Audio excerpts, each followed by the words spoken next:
Heritage Center in Cobb County is taking steps to regain museum status. That building in the Del Rio area was damaged during historic flooding, but grants are helping rebuild the center, moving it closer to a goal by organizers. And 10 News reporter Lauren Lovett joins us with a progress report and the next step toward achieving museum status. Lauren? John, the center suffered plenty of damage during the flood, including to some of the items kept there. Luckily, things like pictures and documents were safe. Hopefully soon the community's memories will once again be on display, and having museum status will only help ensure this history is around for generations to see. When people pass on, their memories go with them. Over the years, especially starting COVID, we did lose a lot of people here in Del Rio, a lot of the older people, and the older people are the history. But plenty of that history is saved. Oh, here's the original members of the Culture and Preservation Society Board. Thanks to people like Lisa Kipp. Thank you for coming in. She runs the Marie Ellison Library and serves as the Society's director. I believe part of history isn't just the dates and places, it's the people.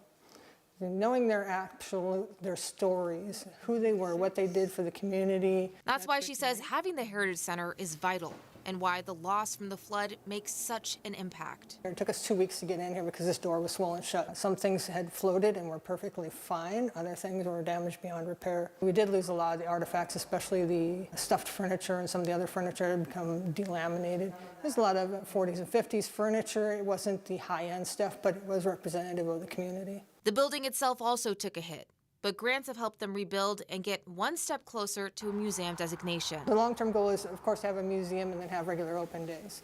We're working our way through that. We have to develop policies. I've done museum work before, so I have a fair amount of policy information, but we have to draw up forms like acquisitions, donations, things like that, and of course space use. She says getting to that point could take 6 months to a year. Kipp says there are several parts of this process that are going to rely on the community. She says they'll need lots of donations, memberships, and items to put on display. John. Lauren will continue to follow their work ahead. Thank you.